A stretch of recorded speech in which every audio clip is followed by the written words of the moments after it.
Hello again, and thank you for joining me in this video. We will now look at Satan's logic behind his worldwide persuasion of people to worship the images which will represent the first beast. In Revelation 13 verse 13 to 15, we read the following. He performs great signs, so that he even makes fire come down from heaven on the earth, in the sight of men. And he deceives those who dwell on the earth, by those signs which he was granted to do, in the sight of the beast, telling those who dwell on the earth, to make an image to the beast, who was wounded by the sword, and lived. He was granted power, to give breath to the image of the beast, that the image of the beast should both speak, and cause as many as would not worship the image of the beast, to be killed.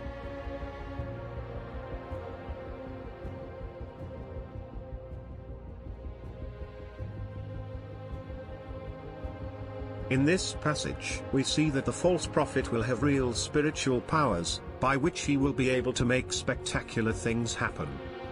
The Bible, in this passage, calls it signs and wonders, which will be done by this false prophet. Paul, the apostle, in 2 Thessalonians 2 verse 9, calls it signs and lying wonders, because these are fraudulently put forward, in order to deceive the people of the world, into false worship. The false prophet will succeed in convincing, and forcing, people all over the world, to make themselves images, which will represent the first beast. They will be instructed to worship those images, and so to bring honor and worship to the first beast himself. This error and atrocity clearly flies in the face of God's clear command of ages past, that no images as objects of worship should be made by men. We read of this command in the book of Exodus 20 verse 3 to 5, as follows. You shall have no other gods before me. You shall not make for yourself a carved image, any likeness of anything that is in heaven above, or that is in the earth beneath, or that is in the water under the earth. You shall not bow down to them, nor serve them. This sin of image worship is something Satan has always deceived people into, since ancient times, until now. This atrocity is his ultimate means of rebellion against God. Therefore, it comes as no surprise that Satan will also use this age-old method to dishonor God in this period of ultimate rebellion against him. We can say that this would be the height or climax of idol worship and of rebellion against God.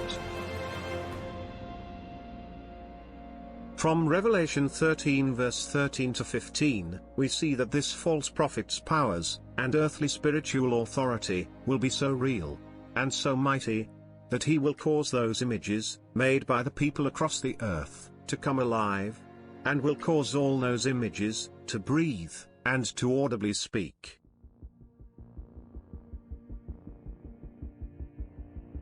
This spell over the unsaved people across the earth will be so strong that these worshippers will even agree to partake in the killing of those saints who would refuse to worship the image of the first beast.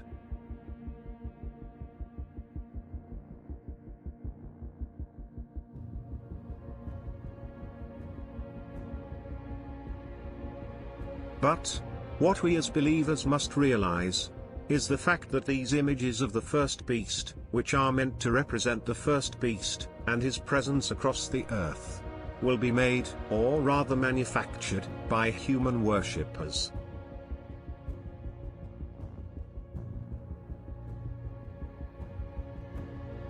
This clearly indicates that the first beast is not omnipresent, and therefore not God.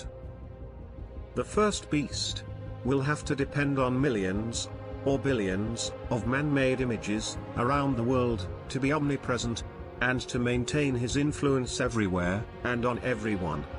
This aspect, of him not being God, is a crucial fact to take into consideration, in our endeavor to correctly interpret the number 666.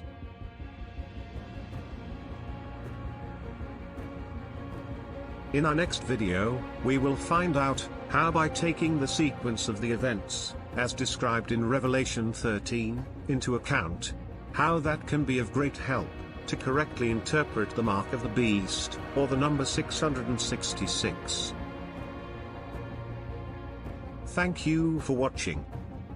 Please join me in our next video.